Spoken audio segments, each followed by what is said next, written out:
আল্লাহ পাক ডাক দিয়া বলবেন, জাহান্নামের ফেরেশতা, না রে ফেরেশতা না, এখনো পর্যন্ত জাহান্নামের তলদেশে এমন একজন বান্দা আছে, যেই বান্দাটা আমি আল্লাহ রাব্বুল আলামিনের কাছে বারবার কান্না করে আর ক্ষমা চায়, আর ডেকে ডেকে বলে, মালিক রে, জাহান্নামের আযাব আর সহ্য হয় না, জাহান্নামের আযাব আর সহ্য হয় না। এই জাহান্নামের ফেরেশতা, আবার জাহান্নামের ভিতরে ঢুইকা যাও। জাহান্নামের ফেরেশতা আব্দুল মালিক জাহান্নামের ভিতরে ঢুইকা পড়বে, গোটা জাহান্নাম তন্ন তন্ন করে খুঁজবে, না না পায় না, আবার চলে আসবে, আল্লাহ রাব্বুল আলামিনকে ডাক দিয়া বলবে, ও মালিক, একটা জাহান্নামেও তো আমি পাই না যার ভিতরে যারা পরিমাণ ঈমান আছে। আল্লাহ পাক ডাক দিয়া বলবে, রে জাহান্নামের ফেরেশতা, তোমার কানটা একটু জাহান্নামের মধ্যে লাগায় দাও। চিৎকার দিয়ে বলেন না সুবহানাল্লাহ, আর জোরে বলেন না সুবহানাল্লাহ। জাহান্নামের ফেরেশতা এবার আব্দুল মালিক জাহান্নামের ভিতরে কানটা লাগায় দেয়। জাহান্নামের মধ্যে তার কানটা যেরকম ভাবে লাগায় দিল, এমনি শব্দ পায়, কে জানি রে, জাহান্নামের তলদেশ থেকে বলতেছে, সুবহুন কুদ্দুসুন রব্বুনা ওয়া রব্বুল মালাইকাতি ওয়ার রূহ। চিৎকার দিয়ে বলেন না সুবহানাল্লাহ। জাহান্নামের ফেরেশতা আব্দুল মালিক আবার জাহান্নামের ভিতরে ঢুকে পড়বে। জাহান্নামের ভিতরে ঢোকার পর আবার খুঁজতে শুরু করবে। ওই যে আওয়াজটা আল্লাহ পাক ডাক দিয়া বলবেন, জাহান্নামের ফেরেশতা, রে আব্দুল মালিক, যাও যাও, যতক্ষণ পর্যন্ত তোমার কানের মধ্যে এই আওয়াজটা লাগে খুঁজতে থাকো, খুঁজতে থাকো। এমন একটা জায়গার মধ্যে আমার বান্দাটা রয়েছে, যেই জায়গার মধ্যে এখনো পর্যন্ত আব্দুল মালিক তুমি যাও নাই। চিৎকার দিয়ে বলেন না সুবহানাল্লাহ। ঈমান কি জিনিস? আমরা অনেক সময় বলে থাকি, যাররা পরিমাণ ঈমান থাকলে আল্লাহ একদিন না একদিন আমাদেরকে আমাদের শাস্তি ভোগ করায়া জাহান্নাম থেকে মুক্তি দিয়া জান্নাত দিবে। কথা বল ঠিক না ঠিক? এখন যাররা পরিমাণ ঈমানটা কি, আলোচনা লম্বা করার সুযোগ নাই, অনেক উলামায়ে কেরাম আছে, আমি অল্প সময় একটু কথা বলবো। পবিত্র কোরআনুল কারীমের বিসমিল্লাহর বা থেকে নিয়া সূরা নাসের সিন পর্যন্ত এর ভিতরে যা কিছু আছে, যত কথা আছে, আল্লাহ বলছেন আল কোরআন ও কালামুল্লাহ। সুবহানাল্লাহ বলেন। কোরআন হচ্ছে আমি আল্লাহর কালাম। সুবহানাল্লাহ বলেন। কোরআন কার কালাম? আল্লাহর কালাম। কোরআন হচ্ছে আল্লাহর কথা। বিসমিল্লাহর বা থেকে নিয়ে মিনাল জিন্নাতি ওয়ান নাসের সিন পর্যন্ত ভিতরে যা কিছু আছে, সমস্ত কথা মনে প্রাণে দিলে বিশ্বাস করে এবং এটার মেনে নেওয়ার নাম হচ্ছে মাত্র যাররা পরিমাণ ঈমান। সুবহানাল্লাহ বলবেন না? এই যাররা পরিমাণ ঈমান যদি কারো থাকে, তাহলে তাকে আল্লাহ একদিন না একদিন জাহান্নাম থেকে মুক্তি দিয়ে জান্নাতে দিবে। সুবহানাল্লাহ বলেন। কথা বুঝতেছেন সবাই? এখন একবারটা নামাজ পড়ে না, হ্যাঁ ঈমানদার। কথা কোন ঠিক হবে? ঠিক। নামাজ না পড়লেও সে ঈমানদার হয়ে যায়। কথা কও। কোরআনের কত আয়াত অস্বীকার করে, জিহাদের কথা আসলে বলে কার জিহাদ, জিহাদ মোল্লারা কয়। কথা কোন ঠিক না ঠিক? এরা কি হিন্দুরা কয় না মুসলমানরা? হায় হায়, ঈমানদার কই, ঈমান কই? মুসলমান ভাইরা আমার, এই দুইটি জিনিস যাদের ভিতরে থাকবে, আল্লাহ রাব্বুল আলামিন জান্নাতের ফেরদাউসের মেহমান বানাবে। আর ঈমান, যাররা পরিমাণ ঈমান যদি আপনার জীবনে কোনো শিরকের গুনাহ নাই, আপনার জীবনে কোনো এমন কোনো গুনাহ নাই যেই গুনাহ করলে আল্লাহর সাথে শরীক হয়, এই গুনাহ নাই, এমন গুনাহ নাই, না থাকার কারণে মাত্র যাররা পরিমাণ ঈমান আছে, এই ঈমান দিয়ে আল্লাহ আপনাকে জাহান্নাম থেকে আপনার কষ্ট করায় আপনাকে শাস্তি দিয়ে আবার আপনাকে জান্নাতে দিয়ে দিবে। বলেন সুবহানাল্লাহ। জাহান্নামের একজন ফেরেশতা আছে, তার নাম হচ্ছে আব্দুল মালিক। আল্লাহ রাব্বুল আলামিন অনেক দিন পর্যন্ত জাহান্নামীদেরকে পুরাইবে, শাস্তি ভোগ করাবে, সর্বশেষ যাকে জান্নাত দিবে জাহান্নাম থেকে মুক্তি দিয়া আব্দুল মালিক জাহান্নামের ফেরেশতা, তাকে বলা হবে হে আব্দুল মালিক, আল্লাহ তাআলা বলবেন তুমি জাহান্নামের ভিতরে ঢুকো। আর জাহান্নামের ভিতরে ঢুইকা পুরা জাহান্নাম তন্ন তন্ন করে খুঁজো, দেখো যার ভিতরে যাররা পরিমাণ ঈমান আছে এমন একটা বান্দানি খুঁজে পাও। সুবহানাল্লাহ বলেন। কার কথা? জোরে বলেন কার কথা? আল্লাহ পাক রব্বুল আলামিন ডাক দিয়ে বলে, এই জাহান্নামের ফেরেশতা, জাহান্নামের ভিতরে ঢুকে পড়ো। জাহান্নামের ফেরেশতা আব্দুল মালিক জাহান্নামের ভিতরে ঢুকে পড়বে। জাহান্নামের ফেরেশতা আব্দুল মালিক জাহান্নামের ভিতরে ঢুকার পর গোটা জাহান্নাম তন্ন তন্ন করে খুঁজতে থাকবে। এক এক করে যারা ঈমানদার ছিল জাহান্নামের ভিতরে, যাদের ভিতরে যাররা পরিমাণ ঈমান ছিল, এমন ব্যক্তিগুলিকে, ঈমানদার ব্যক্তিগুলিকে জাহান্নাম থেকে মুক্ত দিয়ে এক একজনকে এরকম ভাবে জান্নাত দিয়া দিবে। চিৎকার দিয়ে বলেন না সুবহানাল্লাহ। জাহান্নামের ফেরেশতা আব্দুল মালিক সর্বশেষ একজন জাহান্নামী, যার ভিতরে যাররা পরিমাণ ঈমান আছে। সর্বশেষ জাহান্নামীটাকে ডাক দিয়া বলবে, যাও যাও জান্নাতে চলে যাও, আল্লাহর হুকুম। এবার আব্দুল মালিক জাহান্নামের মানুষগুলিকে এরকম ভাবে যারা ঈমানদার তাদেরকে জান্নাত দিয়া আল্লাহ পাকের কাছে যাইয়া বলবেন, প্রভু হে, জাহান্নামের ভিতরে এমন একজন মানুষ নাই সর্বশেষ, যার ভিতরে যারা পরিমাণ ঈমান আছে, সবাইকে জান্নাত দিয়া দিছি। চিৎকার দিয়ে বলেন না সুবহানাল্লাহ। আল্লাহ পাক ডাক দিয়া বলেন, জাহান্নামের ফেরেশতা, না রে ফেরেশতা না, জাহান্নামের ভিতরে এমন একজন বান্দা এখনো রয়েছে, যার ভিতরে যাররা পরিমাণ ঈমান আছে, যার ভিতরে যাররা পরিমাণ ঈমান আছে, যার মধ্যে শিরকের কোনো গুনাহ নাই, এমন কোনো গুনাহ নাই যে গুনাহের ভিতরে আমি আল্লাহর সাথে শরীক করছে। রে জাহান্নামের ফেরেশতা, আবার জাহান্নামের ভিতরে ঢুইকা তন্ন তন্ন করে খুঁজতে থাকো। এখনো পর্যন্ত জাহান্নামের ভিতরে এমন একজন বান্দা আছে, যেই বান্দাটা জাহান্নামের তলদেশ থেকে শুধু কান্না করে আর ডেকে ডেকে বলে, মালিক রে, আয় আল্লাহ, এই জাহান্নাম থেকে আমাকে বাঁচাও, জাহান্নাম থেকে আমাকে বাঁচাও। চিৎকার দিয়ে বলেন না সুবহানাল্লাহ। দেখছেন আল্লাহর দয়া মায়া কত। জাহান্নামের ফেরেশতা গোটা জাহান্নাম তন্ন তন্ন করে খুঁজবে, বলবে, আল্লাহ সবাইকে তো বার করে দিছি, যার ভিতরে যাররা পরিমাণ ঈমান ছিল এমন একটা লোক জান্নাতে, জাহান্নামের ভিতরে নাই, সবাইকে জান্নাতে দিয়ে দিছি। সুবহানাল্লাহ বলেন না সুবহানাল্লাহ। আল্লাহ পাক ডাক দিয়া বলেন, জাহান্নামের ফেরেশতা, না রে ফেরেশতা না, এখনো পর্যন্ত জাহান্নামের তলদেশে এমন একজন বান্দা আছে, যেই বান্দাটা আমি আল্লাহ রাব্বুল আলামিনের কাছে বারবার কান্না করে আর ক্ষমা চায়, আর ডেকে ডেকে বলে, মালিক রে, জাহান্নামের আযাব আর সহ্য হয় না, জাহান্নামের আযাব আর সহ্য হয় না। এই জাহান্নামের ফেরেশতা, আবার জাহান্নামের ভিতরে ঢুইকা যাও।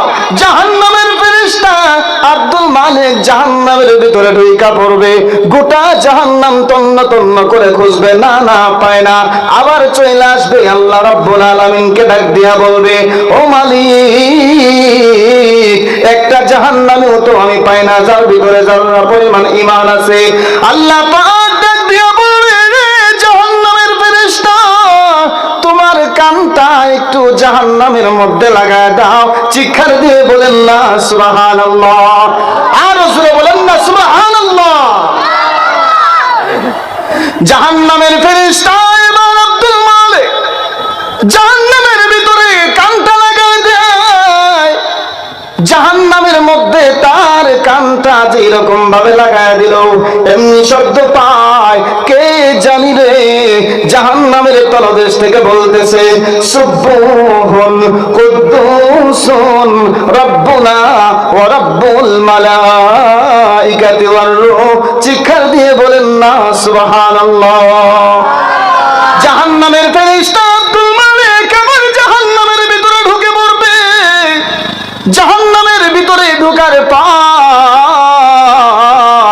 আবার খুঁজতে শুরু করবে। ওই যে আওয়াজটা আল্লাহ পাক ডাক দিয়া বলবেন জাহান্নামের ফেরেশতা, হে আব্দুল মালিক যাও যাও, যতক্ষণ পর্যন্ত তোমার কানের মধ্যে এই আওয়াজটা লাগে খুঁজতে থাকো খুঁজতে থাকো। এমন একটা জায়গার মধ্যে আমার বান্দাটা রয়েছে যেই জায়গার মধ্যে এখনো পর্যন্ত আব্দুল মালিক তুমি যাও নাই। চিৎকার দিয়ে বলেন না সুবহানাল্লাহ। জাহান্নামের ফেরেশতা গোটা জাহান্নাম তন্ন তন্ন করে খুঁজতে থাকবে। হঠাৎ করে দেখবে আওয়াজটা আর নাই। জাহান্নামের ফেরেশতা আবার জাহান্নামের মধ্যে এভাবে কানটা লাগাবে। কানটা লাগানোর সাথে সাথে আবার ওই আওয়াজটা ভেসে উঠবে। আর দেখে দেখে বলবে আল্লাহ আল্লাহ, জাহান্নাম থেকে আমাকে বাঁচাও, জাহান্নাম থেকে আমাকে বাঁচাও। জাহান্নামের ফেরেশতা খুঁজতে খুঁজতে হঠাৎ করে তাকায় দেখবে জাহান্নামের আগুনের লাকড়ি, কিছু লাকড়ি দেখা যায় এরকম ভাবে যে কয়লাগুলি দিয়া তাকে পোড়ানো হয়েছে, এরকম কিছু কয়লা দেখা যায়, কিছু ছাই দেখা যায়। জাহান্নামের ওই ফেরেশতা ওখানে যাবে, যাইয়া ডাক দিয়া বলবে মনে হয় আল্লাহর ওই বান্দাটা এইখানে আছে। এইভাবে লাকড়িগুলি যখন সরাবে, কয়লাগুলি সরাবে, জ্বলন্ত কয়লাগুলি, চিৎকার দিয়ে বলেন না সুবহানাল্লাহ। জ্বলন্ত কয়লাগুলি যখন এরকম ভাবে সরাবে আর দেখতে থাকবে, শুনতে থাকবে ওই বান্দাটা ডাকতেছে মালিক রে,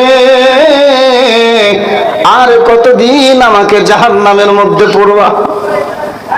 জাহান্নামের ফেরেশতা কয়লাগুলি সরাইয়া এই জাহান্নামী বান্দাটাকে এরকম ভাবে উঠাইবে। বান্দাটার এমন অবস্থা হবে, ছোট্ট একটা বাচ্চা যেরকম ভাবে মাত্র কিছুদিন পূর্বে মার গর্ভে থেকে বের হয়েছে, 6 মাস 1 বছর যাওয়ার পরে আস্তে আস্তে করে উঠে, একটা দুইটা কাইক দেয়, দাঁড়ায়, আবার পড়ে যায়। জাহান্নামী বান্দাটার এমন অবস্থা হবে যে সে জাহান্নামের মধ্যে পড়তে পড়তে তার এমন অবস্থা হয়েছে, এত দুর্বল সে হয়েছে যে এই দুর্বল হওয়ার কারণে সে সোজা হইয়া দাঁড়াইতে পারতেছে না।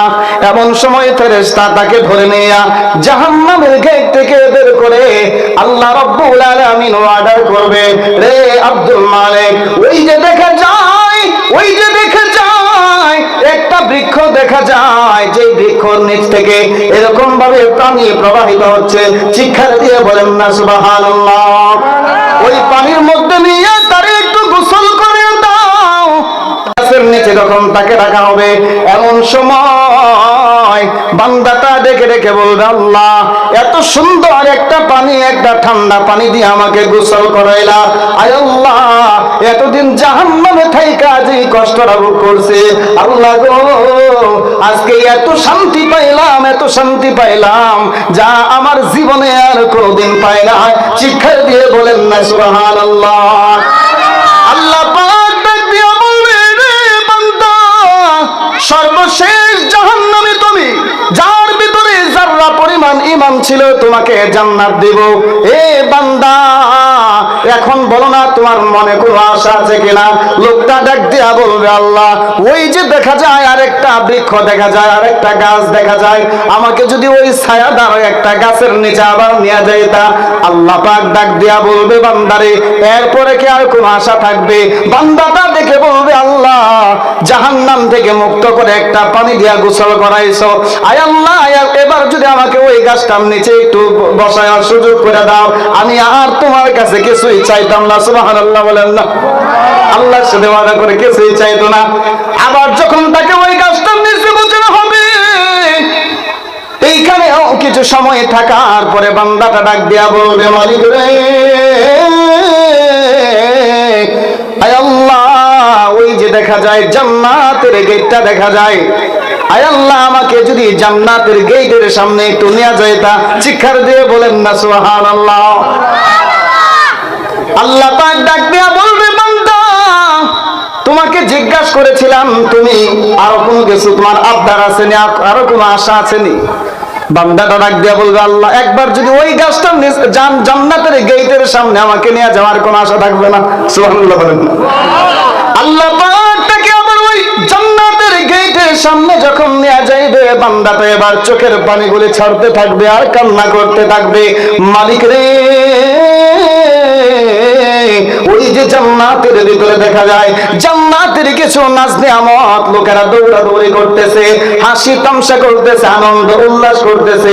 আয় আল্লাহ, জান্নাতের গেটের সামনে যখন আমাকে আনছো, আয় আল্লাহ যদি তোমার দয়া হয়, মেহেরবানি যদি হয়, আল্লাহ এই পাশ থেকে গেটের ভিতরে যদি আমাকে একটু যাইবার সুযোগ দিতা। সুবহানাল্লাহ বলেন। আল্লাহ এই আবদারটাও কবুল করবে। সুবহানাল্লাহ বলেন না?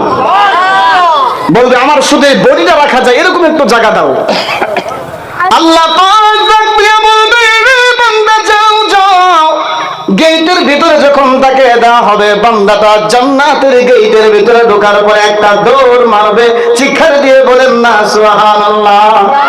এমন জোরে দৌড়াইতে থাকবে, দৌড়াইতে দৌড়াইতে এমন ভাবে দৌড়াইতে থাকবে, আল্লাহ পাক ডাক দেয়া বলবে, বান্দা কই যাও, এমন দৌড়াদৌড়ি করতেছো কেন? লোকটা আনন্দে আত্মহারা। আল্লাহ পাক ডাক দিয়া বলবে, বান্দা তুমি আমার কাছে শুধুমাত্র তোমার বডিটা রাখা যায় এইরকম একটু জায়গা চাইছো, জান্নাতের গেটের ভিতরে ঢোকার পর যেই দৌড় তুমি দিয়েছো মনে হয় তুমি আর বের হইবা না। চিৎকার দিয়ে বলেন না সুবহানাল্লাহ। কই অনেক দৌড়াদৌড়ি করছো, এখন একটু বাইরে আসো। বান্দাটা ডাক দিয়া বলবে, মালিক আয় আল্লাহ, এত দয়া কইরা মায়া কইরা বান্দাটারে জাহান্নাম থেকে মুক্ত কইরা এত সুন্দর একটা নিয়ামতের পানি দিয়া গোসল করাইয়া জান্নাতের গেটের ভিতরে ঢুকাইছো গো আল্লাহ। ও আল্লাহ, তুমি তো রহমান, তোমার দয়া মায়া বেশি। রহমান নামের উসিলায় আয় আল্লাহ আমার প্রতি যদি আরেকটু দয়া করো, জান্নাতের গেটের ভিতরে যেহেতু আমাকে ঢুকাইছো, আয় আল্লাহ আমি তো দুনিয়ার মধ্যে শুনেছিলাম জান্নাতের সার্টিফিকেট যারা পায়, জান্নাতের যাওয়ার পারমিশন যারা পায়, আল্লাহর শান হলো জান্নাতের সার্টিফিকেট আর কেড়ে নেয় না। মালিক রে, জান্নাতের গেটের ভিতরে যেহেতু আমাকে ঢুকাইছো, এখান থেকে কেমনে গো আমাকে বের করবা? চিৎকার দিয়ে বলেন না সুবহানাল্লাহ। আল্লাহ পাক ডাক দিয়া বললেন, রে বান্দা, তুমি মনে করেছো সর্বশেষ জাহান্নামে তুমি এই জন্য তোমার জান্নাতের ভিতরে তোমার জন্য কোনো জায়গা নাই। হে বান্দা, আমি আল্লাহ তাআলা তোমার জন্য সর্বশেষ জাহান্নামের জন্য, সর্বশেষ ঈমানদারের জন্য জাহান্নাম থেকে মুক্তি দিয়া যে জান্নাতে দেব, তার জন্য আমি আল্লাহ এই পৃথিবীর 10টা পৃথিবীর সমান জায়গা রেখে দিয়েছি। চিৎকার দিয়ে বলেন না সুবহানাল্লাহ। সম্মানিত ভাইরা আমার, এই জন্য আমল ঈমান ঠিক রাখতে হবে। ঈমান, তারপরে নেক আমল। নেক আমলের ভিতরে অনেক ইনশাআল্লাহ আরেকদিন যদি সুযোগ পাই আপনাদেরকে, বিশেষ করে ভাই আমি সঙ্গীত গাই না, আগে কলরবে ছিলাম দীর্ঘদিন আইনুদ্দিন নাজাত রহমতুল্লাহ আলাইহির সাথে। আমি প্রায় আজকে 5-6 বছর ধরে বয়ান করি, মাহফিলে আলোচনা করি। অনেক মাহফিলে, বড় বড় মাহফিলে প্রধান বক্তা থেকে আমার ভাইরা জানে। আজকে প্রোগ্রাম নাই, তো হঠাৎ করে আমার এই যে ব্রাদার্স টিউনের যে বড় ভাই আমাকে বলতেছে, ভাই চলেন আমাদের সাথে আজকে। এই জন্য আপনাদের এখানে আসছি। আপনাদের আশেপাশে অনেক প্রোগ্রাম করি আমি, যে আপনার এদিকে এই টুকে, তারপরে টুকের এদিকে অনেক জায়গাতে। তো আলহামদুলিল্লাহ একটু পরিচয় হওয়ার জন্য আপনাদের কাছে আসছি, যে 10 মিনিট সময় পাইলেও তো আপনাদের কাছে একটু পরিচয় হইতে পারলাম, ঠিক না? ইনশাল্লাহ যদি কোনো সময় সুযোগ পাই ইনশাল্লাহ সুন্দর আলোচনা আপনাদেরকে শোনাবো। আমার পরে আমার ছোট ভাই আছেন, এই জন্য আমার ছোট ভাই